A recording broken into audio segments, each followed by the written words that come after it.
poder obtener, lógicamente, las distancias que aparecen ahí de 1,14, 1,14, en total 2,28 y en la altura de 3,04, por los ángulos conocidos de 53 grados, 345, ustedes conocen, ¿no? Siguiente. Otro de los puntos viene a ser el momento respecto a un eje. Cuando trabajamos en 3D tenemos ejes X, Y y Z. ¿A qué será el momento respecto a un eje? ¿No? Es lo mismo, ¿no? Es la fuerza multiplicada por la distancia, pero hay una forma para poder determinarlo. Hay forma vectorial o hay forma escalar. La forma más sencilla es la escalar, que tengo que hacer proyecciones. Como se llevan los cursos de geometría descriptiva, entonces ya se sabe cómo van a ser las proyecciones de las fuerzas en cuanto a lo que son cada uno de los ejes. Y hay algunas propiedades como el momento de una fuerza respecto a un eje paralelo, que tiene que ser cero porque se proyecta en el otro plano, no puede ser de ninguna manera ningún valor. Siguiente. Siguiente, por favor. Acá tiene la convención de signos, lo mismo que habíamos tenido, ¿no? Sentido antihorario positivo, sentido horario negativo. Siguiente. Ahí tenemos un ejemplo. Ahí tienen fuerza 1 de 400, fuerza 2 que tiene un ángulo de 60 grados. ¿Qué tengo que hacer? Descomponer esa fuerza en dos fuerzas. Una que va en la dirección de 1 metro y la otra que va en la dirección de 2 metros, ¿no? En pocas palabras, en Z y en X.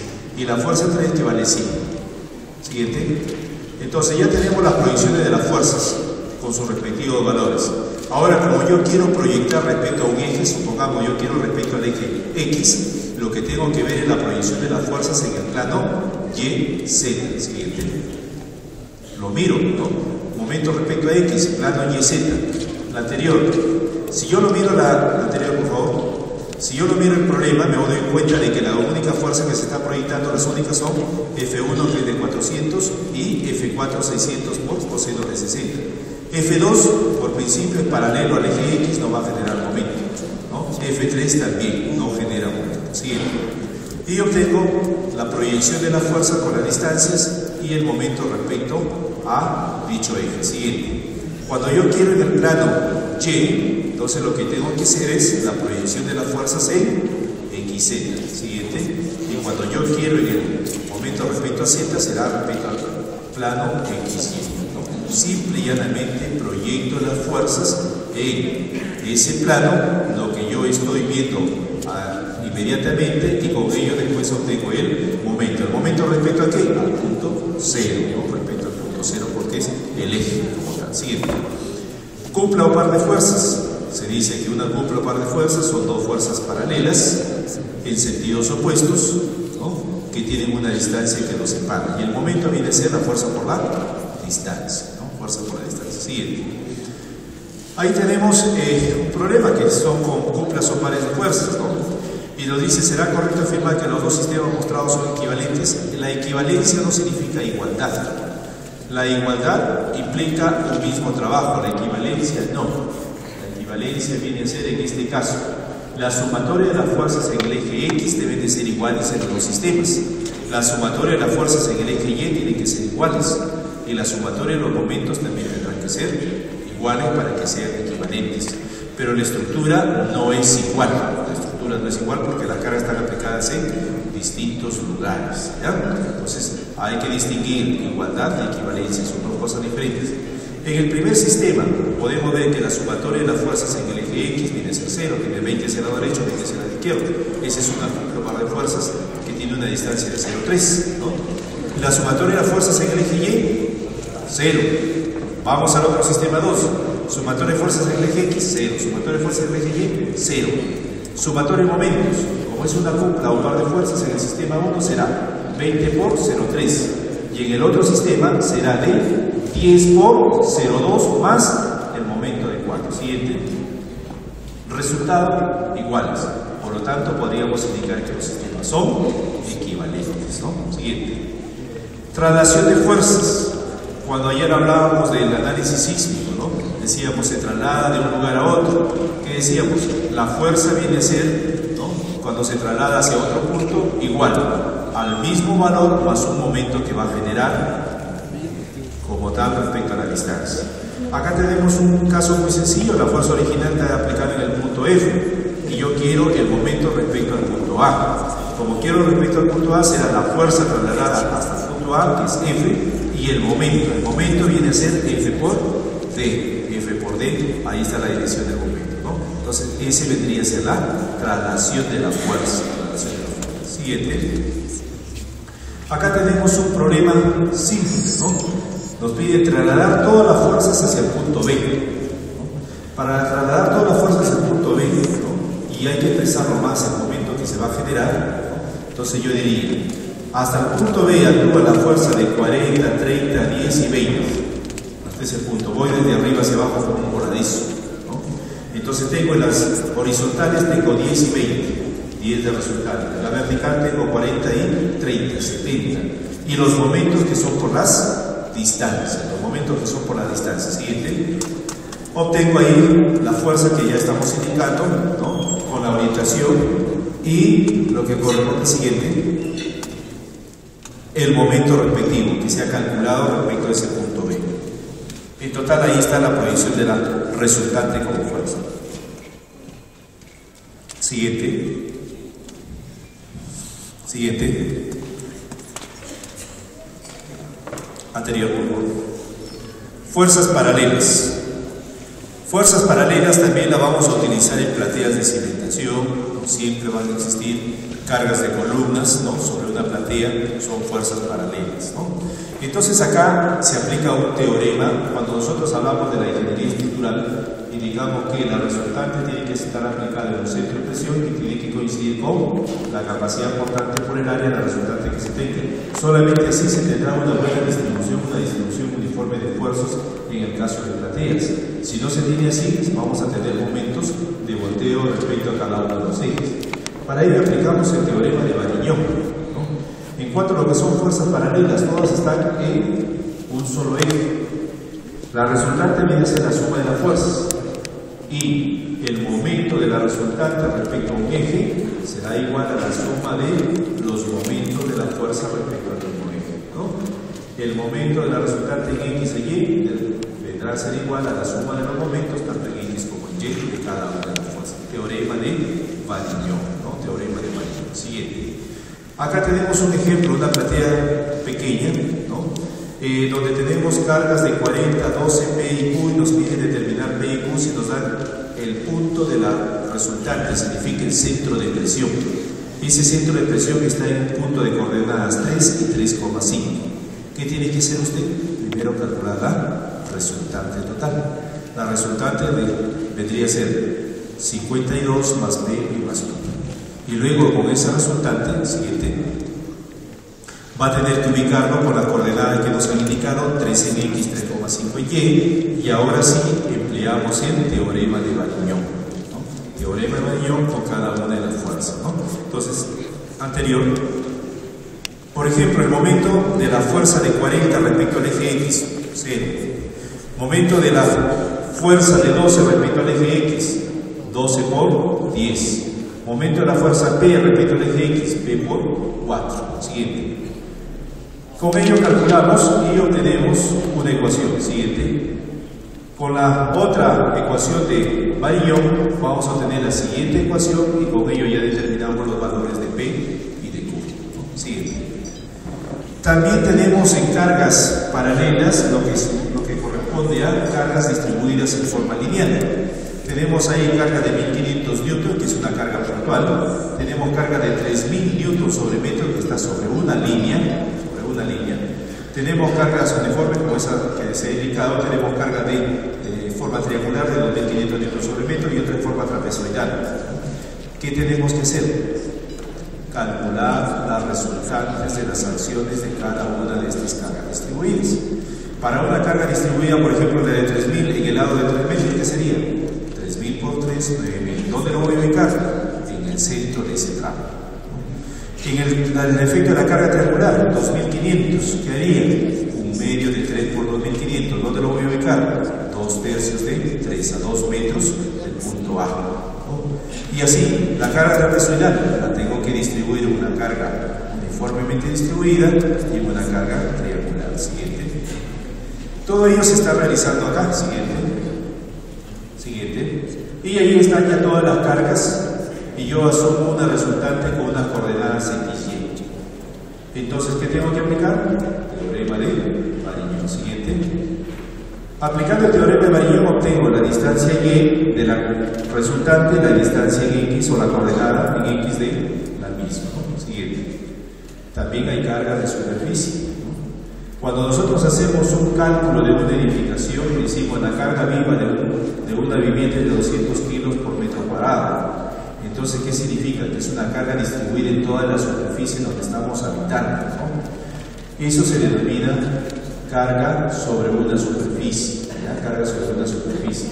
Esta carga sobre una superficie, su resultante será igual al valor de la carga por el área que está actuando. Entonces se me diría, yo tengo un ambiente de 4 por 5 metros de una vivienda y me pediría cuál es la carga, la resultante de esa acción de la carga viva, que diría 200 kilos por 4 por 5, y ese vendría ser mi valor de la resultante.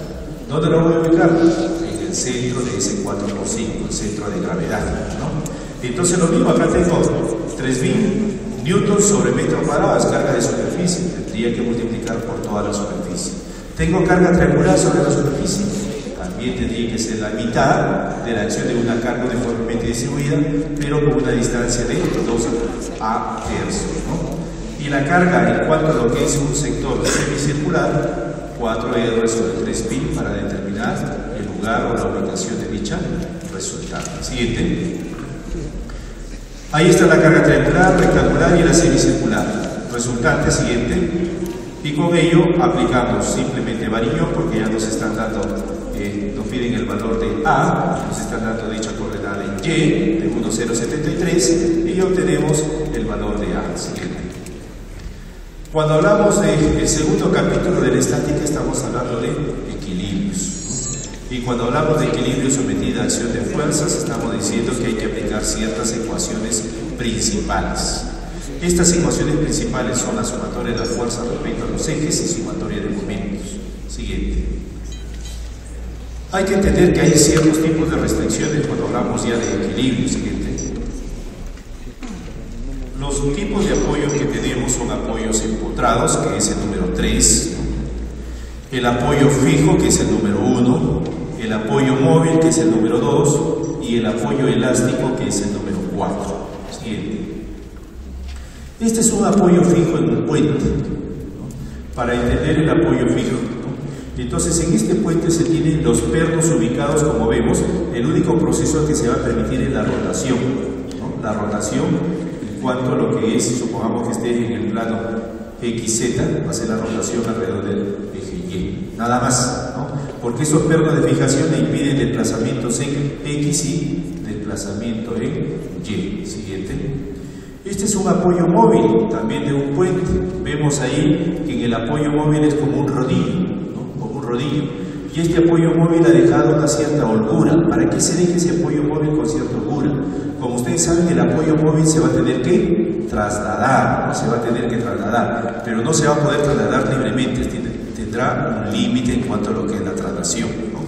Siguiente. Esto viene a ser una rótula, una viga, las conexiones, cómo se va a formar la rótula, ¿no? Siguiente.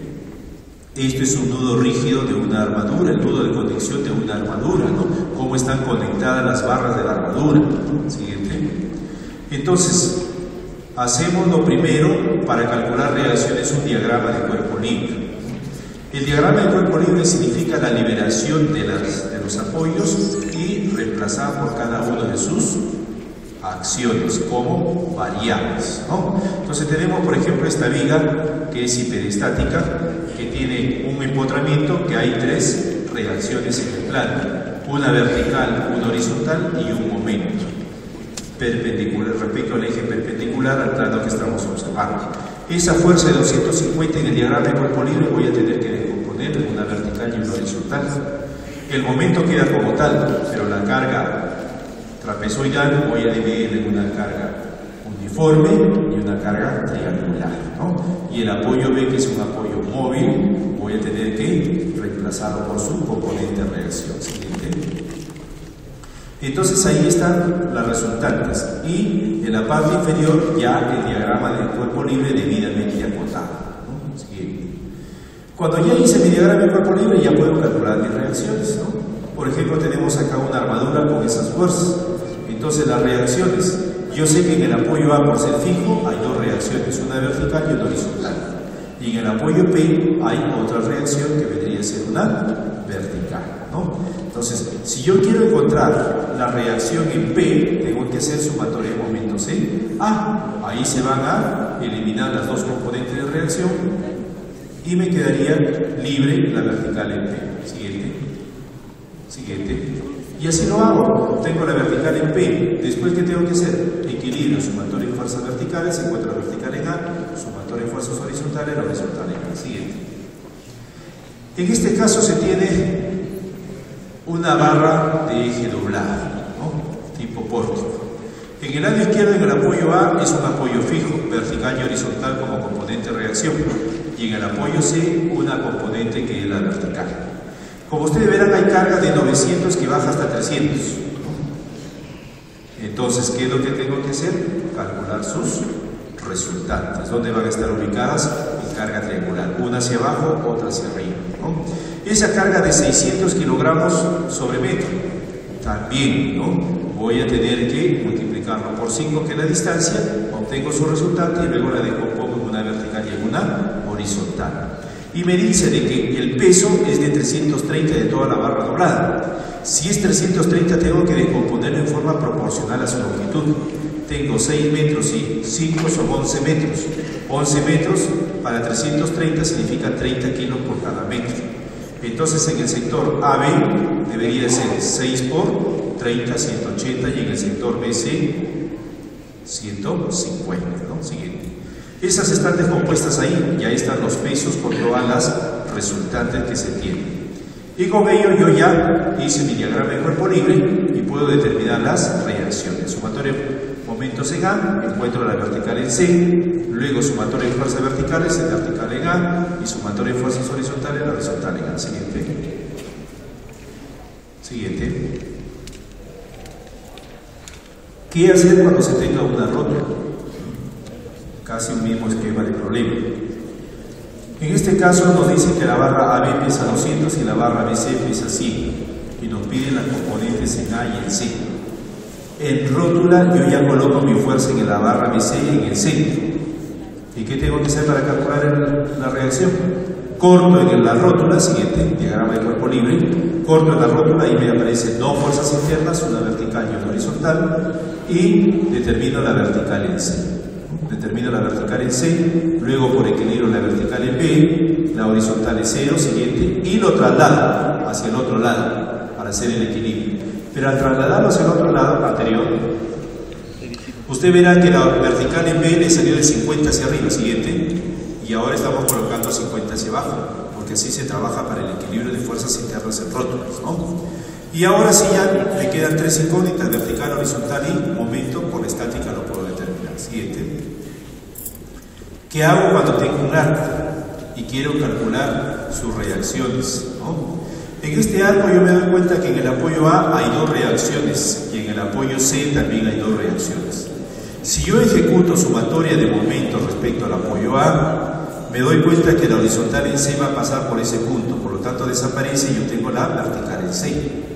Luego hago sumatoria de fuerzas verticales y encuentro la vertical en A. Lo que me faltaría sería determinar la horizontal, y para la horizontal ya sé que en rótula hago el corte y analizo el lado derecho y obtengo la horizontal en C. Después, por sumatoria de fuerzas en el eje horizontal, obtengo la horizontal en A. Siguiente. Ahí está todo el esquema de solución, ¿no? Reacciones, luego corte en la rótula, lado izquierdo, lado derecho, y determino la horizontal. Siguiente. Luego, en la tercera unidad del curso de estática se lleva lo que son centroides y momentos de inercia, características geométricas que son necesarias para el cálculo de secciones de vigas, de columnas, cuando vamos a trabajar en flexión, ¿no? Entonces acá, por ejemplo, me piden un centro de gravedad de una lámina, pero que está en el plano, una parte en el plano XZ y la otra parte está en el plano XY, ¿no? Entonces, ¿qué tengo que hacer? Trabajar con cada uno de los planos, ¿no? Siguiente. Y hay una parte hueca que tengo que recortar. Ahí tengo la parte semicircular de un cuarto de circunferencia. Yo sé de que la coordenada de su centroide es 4R sobre 3pi, lo determino, ¿no? Tanto en X como en Z, ¿no? Calculo su área, siguiente, para la figura 2, que era la sección rectangular, o cuadrada en este caso, también su centroide, siguiente, y la parte que quedaba hueca, tengo que descontarla, ¿no? Porque es hueca. Entonces ahí está con su centroide de 1,5, ¿no? Y de 0,75. Siguiente. Después hago una tablita donde yo sé que para las coordenadas del centroide viene a ser igual la sumatoria de áreas por sus coordenadas entre las sumatorias de áreas. Como tengo las tres figuritas, la número 3 es la que tengo que restarle porque es parte hueca, y con ello obtengo las coordenadas del centroide. En momentos de inercia, por ejemplo, tengo acá una sección rectangular y con partes huecas ahí. Tengo que aplicar, por ejemplo, la inercia respecto al eje X. Yo podría decir que es la inercia de la sección rectangular menos 3 veces la inercia de los círculos, porque estos círculos coinciden, ¿no? Coinciden sus centroides con lo que es netamente el eje X. Pero cuando quiero hacer respecto al eje Y el momento de inercia, ahí no. El centroide en el eje Y, su eje local, se podría decir, del primer círculo del lado izquierdo, no coincide con el eje centroidal de toda la figura, que es el Y. Y ahí aplico un teorema que se llama de ejes paralelos o el de Steiner, ¿no? Siguiente. Determinar los momentos de inercia del rectángulo para una u otra dirección y del círculo, y luego para X ya habíamos indicado cómo se calculaba, y lógicamente que para Y por Steiner me dice que será su momento de inercia más el área por la distancia hasta el eje, y yo quiero calcular el elevado al cuadrado. Eso se ha hecho.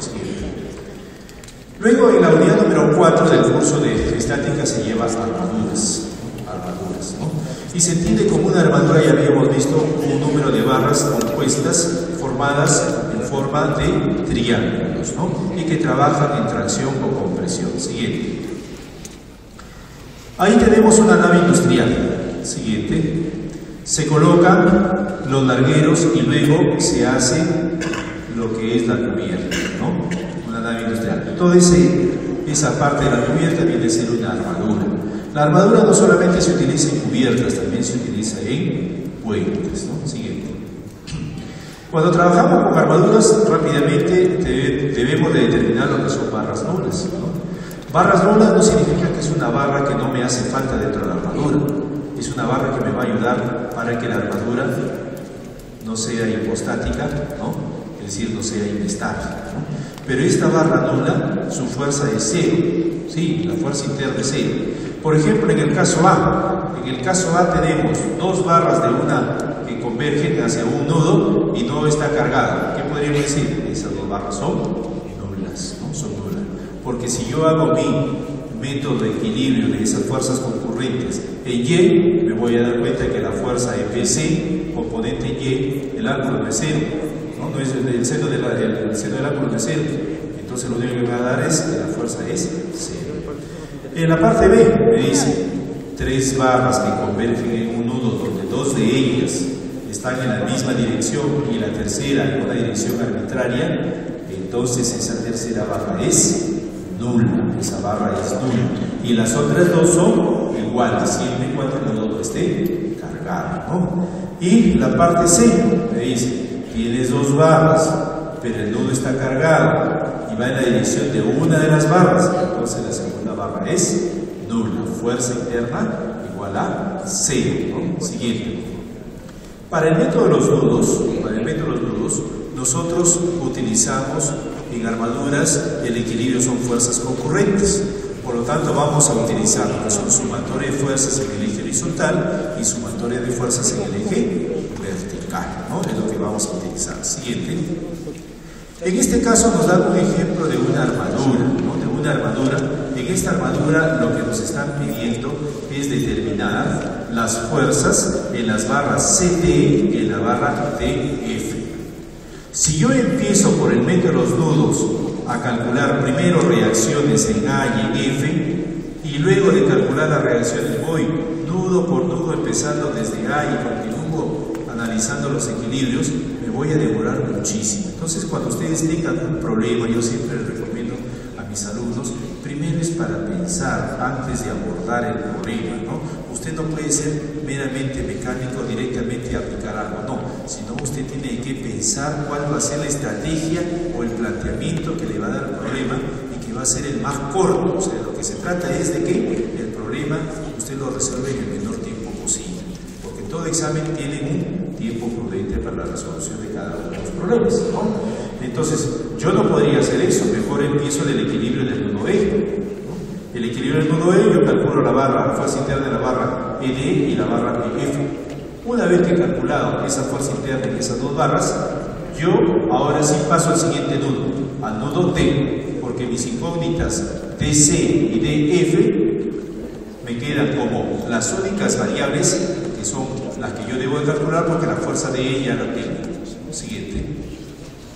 Eso es lo que se ha hecho, se calcula el ángulo, se analiza el equilibrio de ese nudo y obtenemos las fuerzas internas. Siguiente. Y luego pasamos al nudo D, como le estaba indicando, y obtenemos las otras fuerzas, donde ya el DE ya lo conozco, que es de 6 kilonewtons. Siguiente. Al final me queda eso como respuesta. Siguiente. Método de las secciones es el otro método que se utiliza dentro de armaduras, ¿no? Cuando se hacen cortes.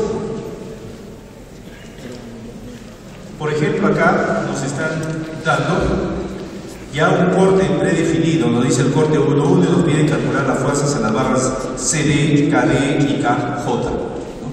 Entonces, ¿qué es lo que tenemos que hacer? Hacer el corte y analizar una de las partes, pero previamente tengo que calcular las reacciones, ¿no? Y en la parte B me dice, usando el método de los nudos, determine la fuerza axial en la barra CK. Pero si yo soy más inteligente, voy directamente al punto B. El punto B converge en tres barras, BA, BC y BL. Y ese punto B no tiene ninguna carga en ese punto. Como no tiene ninguna carga, ¿qué me han dicho? Si dos barras están en la misma dirección y la otra en dirección arbitraria, debe de ser 0. Por lo tanto, BL es 0. Ahora me traslado a L. En L, ¿qué puedo decir? A, L y LK en la misma dirección. En cambio, LC, dirección arbitraria. ¿Cuánto vale? 0, no está cargado. Luego me voy al punto C. CB y CD en la misma dirección. Y CK, dirección arbitraria. Nudo no está cargado, por lo tanto es 0. La parte B, directamente por barras nulas, yo digo que es igual a 0. No tengo que calcular, es igual a 0. Estaría usted perdiendo el tiempo de hacer equilibrio en el nudo A, luego pasar al nudo B, luego al nudo L y finalmente terminar en el nudo C. Es una pérdida de tiempo. Entonces tiene que abordar el problema de la mejor manera.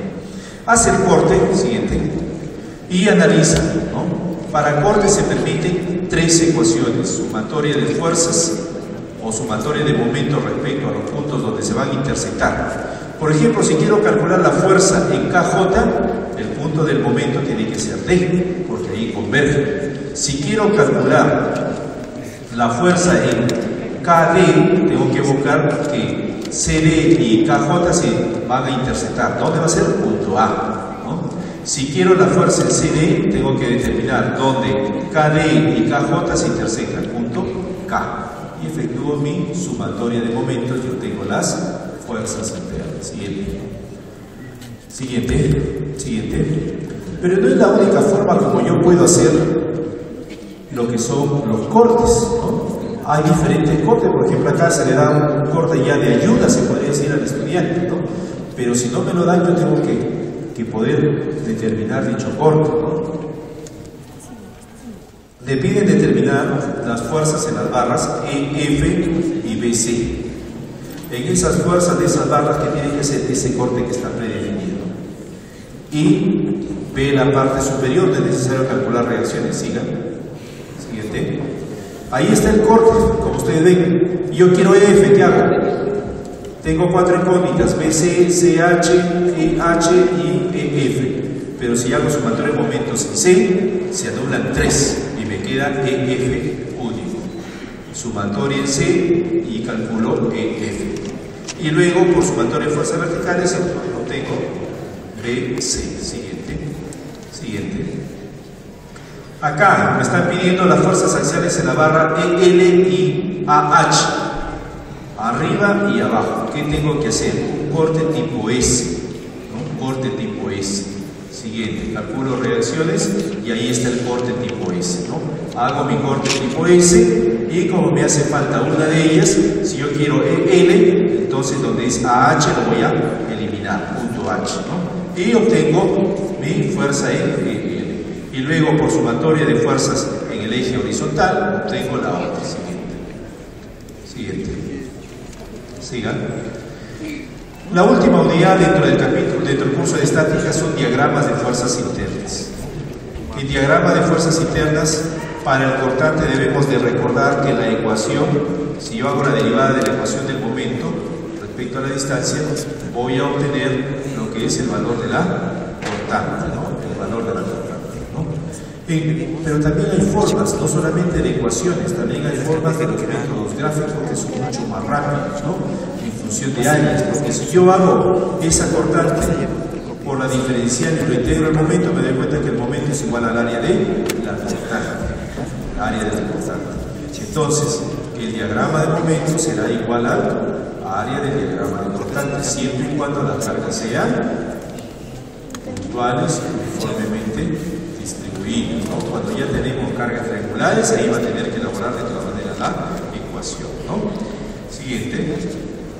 Tiene que aplicar una convención de signos, la internacional. El cortante es como lo que se está observando ahí, signos positivos y negativos, igual que los momentos flexionantes, ¿no? El momento flector positivo te genera tracción abajo, compresión arriba. Momento negativo, tracción arriba, compresión abajo. Siguiente. Acá le están pidiendo determinar el valor de W y le dicen que en el empotramiento en C hay un momento de 500 en sentido antihorario. Y adicional le dice calcular las fuerzas internas a la derecha del punto B a una distancia de 2 metros. Significa que va a tener que hacer un corte, ¿no? Ese punto B, como vemos, es una rótula, ¿no? Entonces yo tengo que analizar primero el lado izquierdo, siguiente. Analizo el lado izquierdo, calculo la reacción, las fuerzas internas, siguiente. Y paso al lado derecho ya con las fuerzas invertidas. Tengo el momento y ahora sí puedo determinar sumatoria de momentos en C y determino el valor de W. Luego sumatoria de fuerzas verticales, obtengo la vertical en C. Para las fuerzas internas, ¿qué hago? Un corte a 2 metros, siguiente. En ese corte a 2 metros yo tengo todo el bloque del lado izquierdo hasta ese bloque y analizo fuerzas en Y, fuerzas en X y momentos como tal, ¿no? Ahí están las componentes de las fuerzas internas, de la normal, la cortante y el momento, ¿no? Siguiente, en sentido positivo todos ellos, ¿no? En este caso me dan una viga con una carga uniformemente distribuida y con una carga puntual en el extremo libre, volada, ¿no? Y lo que me están planteando es que haga la ecuación. ¿Cómo voy a hacer la ecuación de la cortante y del momento? Lo primero que tengo que hacer es calcular las reacciones. Una vez que yo calculo las reacciones, automáticamente me van a generar las fuerzas en A y menos 350 por X, voy a hacer la cortante. Siguiente. Ahí tenemos ya las reacciones y la ecuación de la cortante para ese tramo. Siguiente. Yo sé de que cuando la cortante es 0, el momento en ese tramo será máximo, ¿no? Será máximo, ¿no? Entonces determino el valor de la cortante igual a 0 y me sale una distancia de 1,714. Para la ecuación del momento, ¿qué hago? La reacción por X menos la carga distribuida por X y por X menos, ¿no? La ecuación es 600X menos 175X cuadrado. Si a esto yo lo derivo, ¿qué me saldría? 600 menos 350X. La anterior. ¿Y la ecuación de la cortante cuál era? 600 menos 350X. Se cumple con la relación diferencial. Siguiente. Obtengo ya los valores críticos, que serían al inicio, donde es el momento máximo, y en la parte final. Siguiente. Y con ello ya puedo obtener el diagrama de cortante y de momento. Y si yo quiero hacerlo en forma gráfica, ahí tengo las reacciones. Muy fácil, miren ustedes. En el lado izquierdo, en A, ¿qué me dice la reacción? Sube ¿cuánto? 600. Y luego me dice, vas a bajar 350 por una distancia. Esa distancia en total es 4, significa 1400. Menos 600 me va a llevar hasta 800 negativo. Del positivo 600 me voy al negativo 800. Y de ahí me dice, sube 1200 en B. Subo 1200, llego a 400. Voy hasta el final porque no hay ninguna otra carga y me dice al final, baja 400 y con eso ya está el diagrama de cortante. Para el diagrama de momento, ¿cómo calculo el momento? El momento en A es el apoyo extremo, por lo tanto es 0. ¿Cómo calculo el momento en el punto C? En el punto C yo tengo ese área de ese triángulo. ¿Cuánto es igual? Un medio de 1,714 por 600. Si usted calcula esa área, le va a salir 514,2. Le resta la otra área, que es negativo, 800 por 2,286 sobre 2. Y le va a salir con la anterior, el momento de 514,2, menos esa área, le va a salir 400 negativo. Yo sé de que para hacer una parábola necesito 3 puntos. Tengo el punto A, tengo el punto C y tengo el punto B. Ya sé la forma de la parábola que va a tener. Y finalmente esa carga puntual va a ser 400 por 1, 400 positivo, menos 400, 0. Ahí termina. Y la parte inferior es el refuerzo. El refuerzo significa el acero de diseño que yo tengo que tener. Momento positivo, zona traccional abajo. Abajo tiene que ser el acero de diseño. Momento negativo, zona traccional arriba. Ahí tiene que estar el acero de diseño. El otro es cuantía mínima que se tiene que dar. Siguiente. Acá tenemos otro problema. Le dicen, te doy una viga, ¿no? Una viga, y te doy el diagrama de cortante. Y no hay ningún momento que está actuando. A partir de este diagrama de cortante, tú indícame cuáles son las cargas que están sobre la viga. Yo entiendo, miren ustedes en el punto C, que hay la cortante, dice hacia abajo, ¿cuánto? 500, 5. ¿Qué significa ahí? Hay una carga puntual de 5. Luego de 5 baja 15, significa que hay una carga distribuida. ¿Cuánto bajó de 5 a 15? 10. Y es en un metro, por lo tanto la carga distribuida es de 10, ¿no? 10 kilonewtons sobre metro. Luego sube de 15 hasta 10, significa que la reacción en A vale 25. Y sigue constante, significa que no hay fuerza. Hasta que D baja 10, significa que hay una carga puntual de 10. Y luego de D a B baja 10 más, significa que 10 entre 2, 5. Viene a ser una carga distribuida de 5 kilonewtons sobre metro. Y en B sube 10, significa que es la reacción siguiente. Ahí están las reacciones con las cargas y luego graficar el diagrama como ya se conoce por años, ¿no? Siguiente. Pórticos, ¿no? Tienen un pórtico acá, A, B, C, D, ¿no? ¿Qué tiene que hacer? Primero calcular las fuerzas, las reacciones en este caso.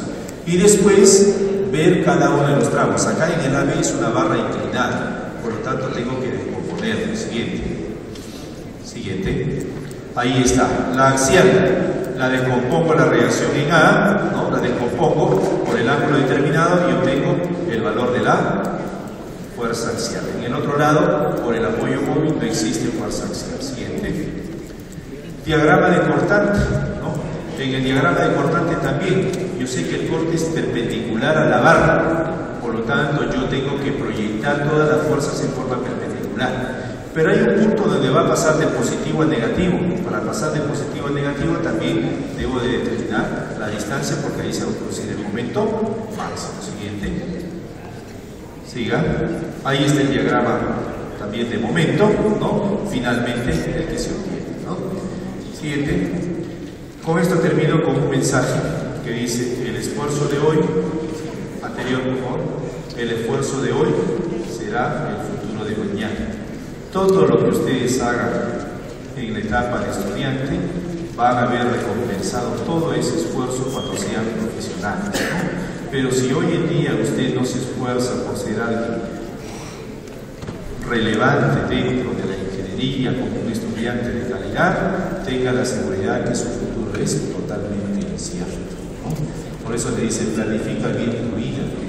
Tú eres joven, tienes 18, 19, 20 años, todos hemos pasado por esa juventud, ¿no? Y en esa juventud uno tiene muchos sueños, muchas aspiraciones, pero también tienes que planificar tu vida, ¿no?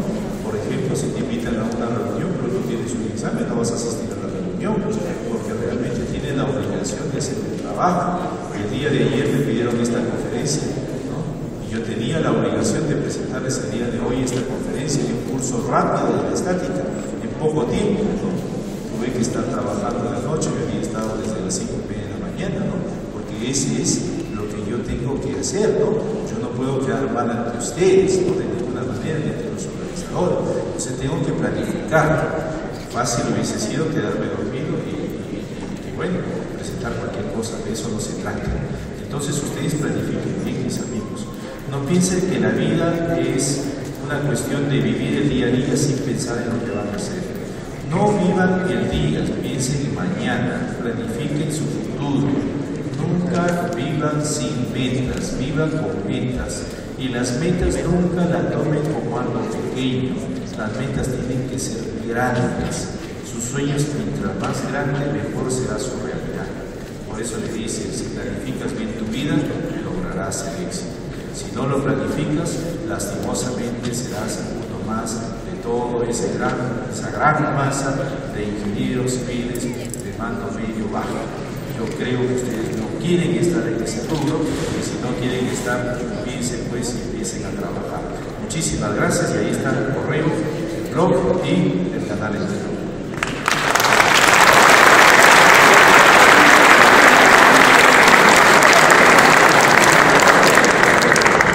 Bien, un agradecimiento especial al doctor Jenner Villarreal. Aplauso más para el doctor.